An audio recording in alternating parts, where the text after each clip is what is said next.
I want you to imagine a family forced to flee their home. They grab only what they can carry, but there's one thing they absolutely refuse to leave behind: a heavy, old iron key. It's the key to a house they might never ever see again. But it's so much more than just a piece of metal, right? It's a symbol of a home, of a memory, and a promise of return that has echoed now for generations.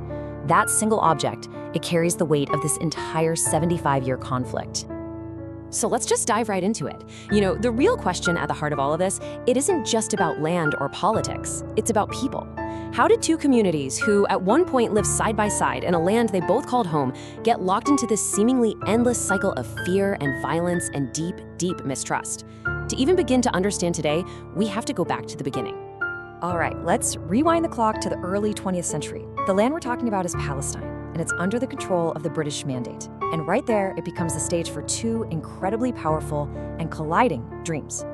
On one hand, you have the Zionist movement seeking a national home for the Jewish people, a safe haven after literally centuries of persecution. At the exact same time, the Arab population living there is forging its own national identity, hoping for independence as the old Ottoman Empire crumbles. It's a land of two promises, made to two peoples with tragically little room for both. Now, something that's absolutely crucial to understand here is just how different these two societies were before the War of 1948. It was a profound mismatch. As the historian Betty Morris lays it out, the Jewish community called the Yishuv was incredibly organized.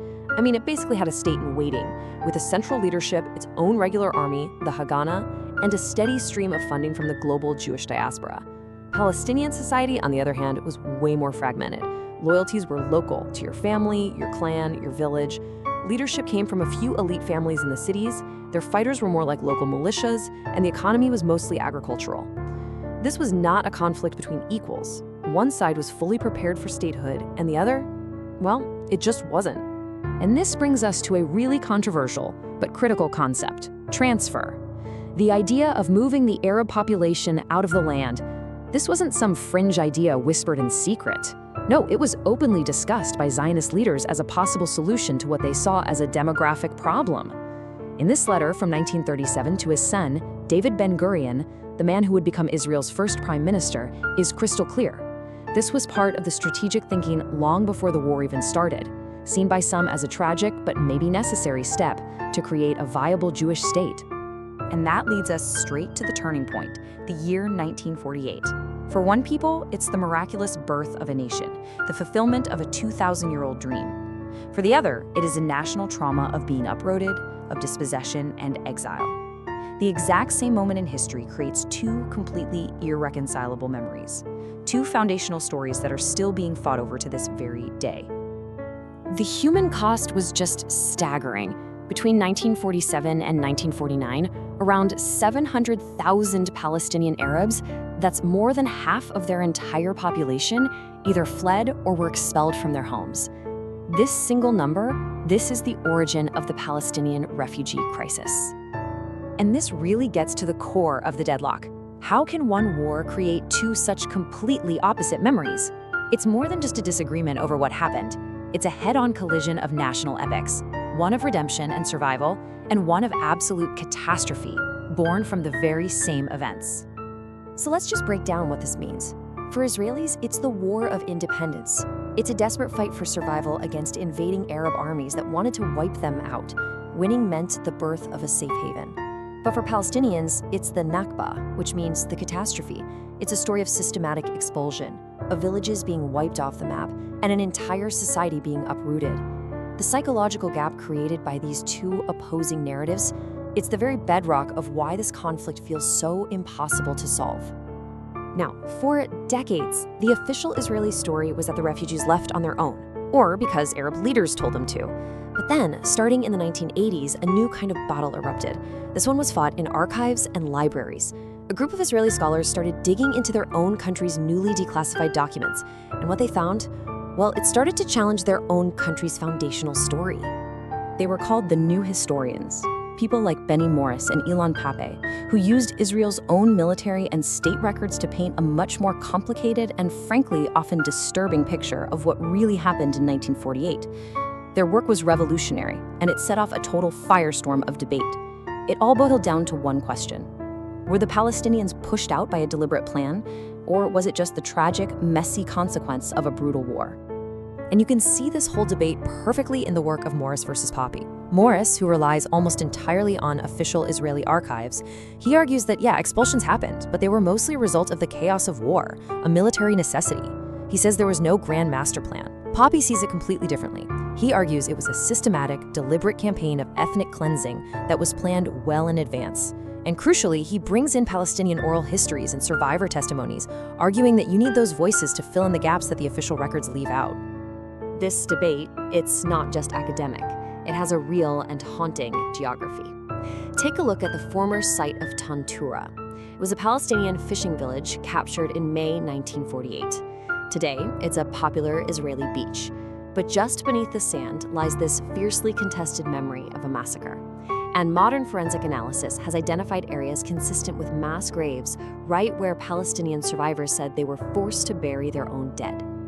Now, listen to this voice. It's a Jewish veteran from the very brigade that captured Tantura. He doesn't talk about a plan. He talks about rage, about chaos, about soldiers who were crazy after seeing their friends killed. His memory is one of brutal, horrifying violence, but not premeditated violence. And now, listen to this, the voice of a Palestinian survivor from that same village on that same day. He remembers being rounded up. He remembers being taken to the graveyard. He remembers seeing the bodies. Two people, two testimonies, two completely different truths from one single violent event. This is the contested memory of 1948 in its rawest form. So this battle over the memory of 1948 and everything that came after, it creates these powerful psychological walls in the present. It's not just about disagreeing on the past. It's about how that disagreement makes it almost impossible to even imagine a shared future. Some fascinating research from Stanford University really helps explain why this deadlock feels so permanent. Okay, the first barrier is something called naive realism. It's that deep gut feeling we all have that we see the world exactly as it is. So, when the other side describes the very same event in a totally different way, our first thought isn't, oh, they have a different perspective. No, our first thought is, they must be biased, they must be irrational, or they're just flat out lying. And the result is that the default setting for both sides is just deep, profound suspicion. Every action, every word is filtered through this lens of manipulative intent. An Israeli might see a West Bank settlement as fulfilling a biblical promise. A Palestinian sees it as a cynical land grab. To a Palestinian, an American veto at the UN isn't a complex geopolitical move. It's proof that the referee is wearing the other team's jersey. In that environment, trust is impossible. The second psychological trap is called reactive devaluation. This is the automatic reflex to reject any offer made by an opponent simply because it comes from them. The logic goes something like this. If my enemy is proposing this, it has to be a trick. It must be designed to hurt me and help them, even if, on the surface, it looks good. This right here is a huge reason why so many peace talks have just fallen apart. Even a genuine compromise can be seen as tainted just because of who offered it. It completely poisons the well before anyone can even take a sip, and it guarantees that the cycle of mistrust just keeps going and going and going. So when you put it all together, the historical trauma of 1948 and these powerful psychological barriers, what you get is a conflict that isn't just stuck, it's frozen in time. Both peoples are trapped, not just by walls and checkpoints, but by the prison of their own memories. This is the haunting reality of it all. For so many Israelis, every conflict, every rocket, triggers that existential fear from 1948, the feeling that they are once again fighting for their very survival. And for Palestinians, every checkpoint, every lost acre of land, every day of occupation feels like a direct continuation of the 1948 Nakba, a catastrophe that just never ended. They aren't just fighting about the present, they are constantly refighting the past. Which leaves us with a final, really unsettling question. Are these two people's enemies because of something inherent in their nature, something that makes them irreconcilable? Or are they enemies because they were put on a collision course by the cruel, complex, and tragic design of history itself?